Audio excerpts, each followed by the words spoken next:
What is up, YouTube? It is your boy Never the Go Living back with another PR Pickers video. And today we're going to be having 2 dates for you guys. Real quick before you get started, make sure if you're not already subscribed to the channel, hit the subscribe button, turn the notifications on so you never miss any of the awesome content that I'm bringing you. And make sure to hit that like button if you do enjoy, and make sure to leave a comment down below. Let me know your thoughts, questions, opinions, anything like that, suggestions that you would like to see on the channel. It's a new year, boys. We getting the hot streak going. I started uploading last year, like really getting on it, and we haven't slowed down. Just, certain periods where we don't have dates, but we do have dates here. We got like 1, 2, 3, 4, 5 dates here. And then we're going to unlock another one later by just doing our login bonus. So that's 6 dates. I do 2 dates a video. That's 3 videos. More to come. And we got this video today, which will be finishing off the event date. And we also got the Julia and the dance story, which is even more dates. And we're working on the goal right now, guys. So, a lot of content coming. Make sure you subscribe so you don't miss any of it, and like the video. It really keeps me going, gives me motivation. But without further ado, let's go ahead and get this started. Finish off this event date. Your boys got some stuff to do today. But quick reminder, guys, it's still the beginning. If you haven't started on your goals already, make sure to get started on your goals. Like, it's imperative that we all hit our goals, boys. New year, new us, new year's resolution. Let's stick to them. I know we never do, but this year we got it. Okay, anyways, on to the event date. What was the last one we met? Like some girl, right? Okay, it's Christmas Eve in the town of, we met like the radio host, right? It's Christmas Eve in the town of Birchbrook, and you're getting ready in your motel room. Carol has invited you onto her radio show's Christmas Eve special for an interview. Unsure of what to expect, you've made yourself presentable just in case. You two exchanged numbers last night at the market, so you assume she'll reach out. You're watching TV when Carol finally calls you. You pick up. Hey there, stranger. She love calling me stranger. I mean, Kev, remind me to use your actual name. Haha. Haha, don't mind. Maybe not, but it's a bad habit I ought to break. Haha. Just calling to check if you'd be available for the interview soonish. Yep, I'm all ready. Perfect. I'll see you when I see you then. Oh, I almost forgot. Here's the radio station's location. Carol sends you an address via text. Be careful on the drive up. Snow is getting pretty heavy out there. Heavier than yesterday, big time. Have you checked the news? You changed the channel to a state weather report. Apparently, Birchbrook is set to be hit by a massive blizzard tomorrow morning. Oh man, a blizzard on Christmas? I know, unfortunate timing. But between you and me, I prefer a blizzardy Christmas to a green Christmas. Haha. Man, not me. I hate the cold personally. Throwing on the coat, you head outside to warm up the car. There's a thick layer of snow coating everything, including your vehicle.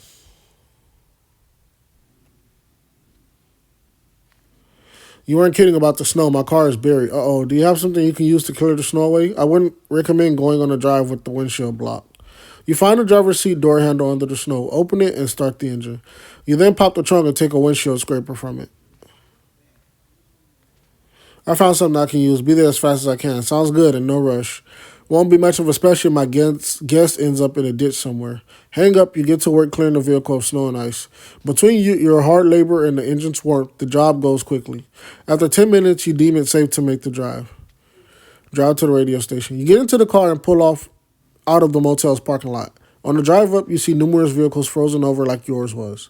Following Carol's directions, you drive up into the hills and arrive at the station. You step out of the car. Carol approaches to greet you. There he is. Glad you survived the journey. Haha, me too. Maybe I shouldn't jinx it. Haha.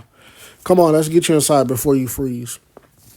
Carol leads you into the station, which is smaller than you were expecting. You notice there's no one else around. Where is everyone? Well, I'm right here and you're right there. So that's everyone accounted for. Carol laughs. There are other people who work here, of course, but not everyone is here all the time. Mostly it's just me. Since I run the actual show, I kind of need to be on station. But we have people who fix up the tech, people who restock the pantry and coffee bar. Which, speaking of, can I get you anything? We start in 15. Some coffee would be great. Coming right up. How do you take it? You share your preferred coffee order and Carol starts a fresh pot. She leans against the counter while you wait for it to brew. Quick rundown on how this sort of thing usually goes. Basically, I ask you a question, you answer it. Nothing complicated. We just ask that you avoid cursing or saying anything too unsavory. It's a family show, after all. Got it. Perfect. Thank you again for agreeing to this. The coffee finishes brewing just as Carol wraps up her explanation. There are two chairs set up by a broadcast console. You and her each take a seat. 3 minutes until we're live. Nervous? Not at all. I guess this is small time stuff to your city boy lifestyle, eh? Haha. That's why the townspeople are gonna love your perspective on things. A small town like this could do with a little big city excitement every now and then. Carol puts on a headset and gestures for you to do the same. She tweaks a few of the setting on her console and checks the clock.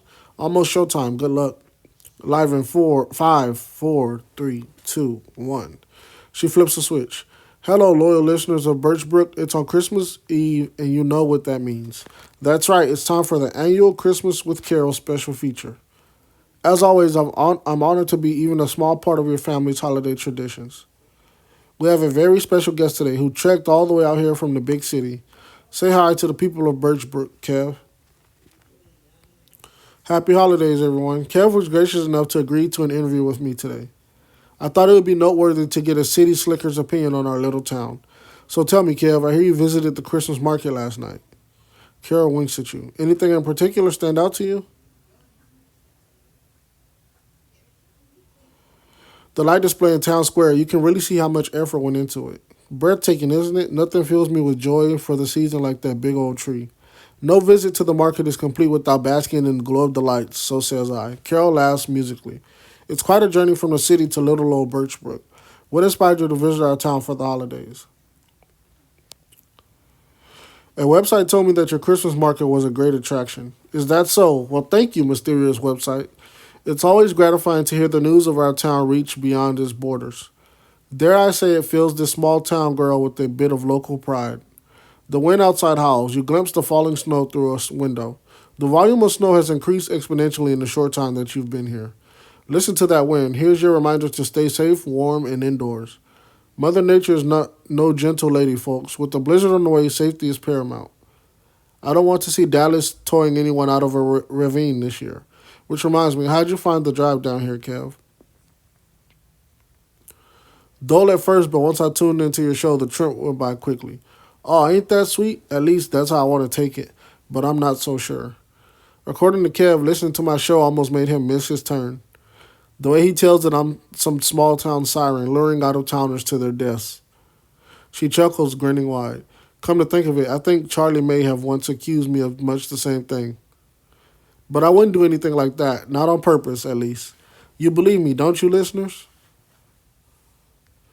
If they were there, they would agree with me, I know it. Why take your word for it when we can ask the listeners themselves? Let's open up the line now. Folks, feel free to call in and weigh on. The lights cut out without warning, then flicker back on. It seems the show was interrupted by the ordeal. Whoa, that's strange. The weather must be interfering with the tower. Carol flips a few switches on the console. After a moment, she shakes her head. And now it won't turn back on. Damn, did it get bad that quickly? You glance out the window and see a massive amount of snow bearing down on the station. Looks like the blizzard is early. It would appear so. This isn't good. Carol takes off her headset. Maybe we should head out now before it gets even worse. You pull on your jacket and go to open the station's front door. Open the door. You push on the door to open it, to no avail. Despite your best efforts, the door refuses to budge. Let me help. Even with Carol pushing by your side, you don't gain even an inch. It feels like a team of linebackers is holding the damn thing closed. I don't even want to know how much snow is piled up on the other side. Maybe we should try phoning someone. Good call. Let me just... Carol fishes around for her cell phone and tries to make a call. No dice. I think cell service is out. A quick check of your own device confirms this theory. Do you have a landline here? You're a genius. Carol heads for the landline phone and dials a number. Come on, come on. Damn it. She slams the phone back down to the receiver. Nothing works. We can't leave. We can't call for help. What does this mean for us? It means we should get comfortable because we're stuck here until this storm passes. Okay, smooth. I bet you didn't anticipate the radio special ending like this. What started as a fun way to bond with Carol has rapidly taken a turn. With any luck, someone will track you down and dig you two out. Otherwise, it looks like you'll be spending Christmas buried under snow. Jesus Christ, that was a long one. But quite interesting indeed. Okay, on to the next one. While we're stuck in here with Carol, I ain't gonna lie, if this situation really happened, I'm like, hey, shorty, come here, get close. We gotta keep each other warm. You know what I'm saying? It's been 30 minutes since you and Carol discovered you were trapped. The two of you have done your best to find an alternative way out to no avail. After your last attempt to pry the door open fails, Carol sits on the floor, panting. We could spend days trying to open this thing, and we still wouldn't be able to. Which means there's no point in trying any longer. Someone will come for us. Yes, someone will. Carol stands up and walks to a corner of the station, which means all we can do right now is wait for rescue. She opens what appears to be a supply closet and starts rummaging through it. And since I'm not the type to keep beating my head against an unsolvable problem, Carol produces a string of Christmas lights from the closet. I'm going to find a more productive way to spend my time. You going to hang up lights? Yep, it's something I've been meaning to do anyway, but I never found time. Now I have nothing but time. It's like a message from the universe. So if I'm going to be trapped here, I might as well brighten up the place a bit. I'll give you a hand with the lights. Could be fun. That's the spirit. Can't let a crappy situation get the best of you. My pa always said, even a bad day can be made a little better. So let's get to lighting the place up. Carol unspools a string of lights and hands you one in. Hold this for me, will you, doll? Of course, Mama, I got you. You hold the lights taut while Carol strings them around the radio station's interior. From the last corner, she has to get up on the coffee bar counter to reach. Whoa, it looks much higher from up here than it is. Want some help? Yes, please. I just need a little support. You hold Carol's hips to stabilize her while she leans out, lights in hand. Almost. She successfully strings the lights into the corner. Got it. Phew. Teamwork makes the dream work. We do make an efficient pair, don't we? You lower a beaming Carol back down to the ground. Your hands remain on her hip. She gives you a cheeky grin. You certainly got some helpful hands there, mister. Haha, sorry. Don't be. Carol kisses your cheek, then pulls away. Let's get these babies plugged in. She hands you the plug-in of the string lights and gestures to an outlet. Care to do the honors? Gladly. 3, 2, 1. You plug in the lights and they come alive in the display of color. Not half bad. For a moment there, I almost forgot we're in a blizzard. The wind howls a bit louder outside. Almost. It sounds bad out there. I'm relieved to be inside. Better in than out. We may be trapped, but at least we're trapped in heating. It's lucky that we didn't lose power along with everything else. And watch all the power goes out. The sound of a stomach growling fills the room. I can't tell if that was me or you. It was definitely me. I'm starved. Then let's get you fed. Carol opens the cabinets below the coffee bar, revealing a pantry full to bursting. Like I mentioned before, we have people who keep this place stocked at all times. In case I or a guest gets snacky while we're here. But it doubles as an emergency stash just in case. Pick your poison. Jesus Christ. You pursue the station's collection of food. Oh, granola bar. I could go for a granola bar right about now. A fairly healthy option, all things considered. Carol hands you a bar and picks a snack for herself. You sit and eat together as the sun slowly dips below the horizon. Well, that solves the immediate hunger problem, but... She stands and peers through the window as the darkness beyond. It's been a while now, still no news of rescue. We just have to be patient. You're right, I'm not really worried about us at this point. I just hope everyone else is safely sheltered with food on the table. Carol wanders back to the coffee bar and starts boiling water. What are you up to? I just thought it would be nice to whip up a little cocoa. To aid with digestion. Does it do that? Let's pretend it does that. Carol rummages through the pantry again. I could have sworn I stashed some. Aha, here we go. Carol produces a bottle of Irish cream and holds it up in triumph. Care to sample that special recipe of Charlie's? Oh, yes, please. Carol whips up 2 alcoholic hot chocolates and hands you one. Careful, it's hot. You gingerly take the mug, letting it warm your hands. Jesus, my bad. Carol sets her down on the floor and pulls a blanket from the supply closet. No reason we can't get comfortable, right? She joins you where you're sitting and drapes the blanket over the two of you. You both sit in comfortable silence and sip your cocoa as the blizzard rages outside. I feel weirdly peaceful, right? There's something so cozy about being safe from a storm. She smiles mischievously at you. Hey, did you know it says gullible on the ceiling? Looks at the ceiling. You look up at the radio station ceiling expecting nothing to be there. Instead, you see a small sprig of mistletoe hanging above you. When on earth did that get there? Well, I was putting up the lights. I was hoping you wouldn't notice. I have no idea. What a crazy thing to happen all by itself. And what a coincidence that we're both under it. So unexpected. All right, come here. You lean in and press your lips to Carol. She smells amazing. Around you, the twinkling lights continue to dance. I've always wanted to do that ever since I was a little girl. Kiss under the mistletoe? Oh, kiss me? That's funny. I didn't know you as a little girl, did I? Haha. No, I mean the mistletoe thing. It's silly, but I'm happy I got to do it. She rests her head on your shoulder with you. The two of you finish your cocoa slowly, enjoying the moment. Eventually, you find yourselves cuddling beneath the blanket, starting to drift off. At some point, Carol gently urges you to wake up. Kev, look. She points sleepily at the wall clock. It's just past midnight. It's officially Christmas. Merry Christmas, Carol. Merry Christmas, Kev. Oh, Carol on Christmas. Like a Christmas carol. I get it. Okay. She kisses you again, sleepy and soft, then immediately passes out again. You watch the gentle rise and fall of her breathing until sleep takes you too. Fall asleep. Like that's an option. You're woken by a loud banging sound. Light streams in through the window. Morning has come. What's happening? Is the roof collapsing? Carol shakes the sleep out of her head. Wait, someone's at the door. Get up. You rise from the blanket pile, flinching against the cold of the morning air. Pushing through, you get closer to the door. A voice comes from the other side. Anyone home, stay put. I'm digging you folks out. More banging ensues. You realize it's a shovel hitting the door. Carol joins you at your side. That sounds like Dallas. We're saved. It's a Christmas miracle. Let's get on our coats for when he opens the door. You find your jacket and do just that. It's not long before the door swings open, letting in a wave of cold air. A blue-collar man stands in the entrance, wielding a snow shovel. Howdy, folks. Any frostbites, casualties? Dang, Dallas, bro, you look sturdy. My boy be working out.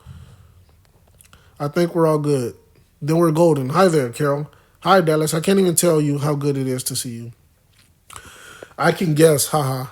How'd you know we'd be here? Simple, your radio show cut out halfway through. It wasn't hard to put two and two together and realize you'd been stranded up here. But the storm wouldn't let me reach you until now. Sorry for the wait. I'll hardly complain. Neither will I. How about we get out of here? Grand idea, miss. Dallas leads you both out into the cold. It's a calm Christmas morning considering the chaos of last night. Which reminds me, Merry Christmas, folks. Merry Christmas, Dallas. Merry Christmas, all. You take a moment to look around for your car, but don't see it. You realize it's been entirely buried by snow. I take it that's your vehicle there, son? Yeah, that's the one. Don't you worry none. I can thaw it out and haul it down for you. Won't so much as leave a scratch on it. You have my word. Thank you very much. My pleasure, and the same goes for you, Carol. You're a godsend, Dallas.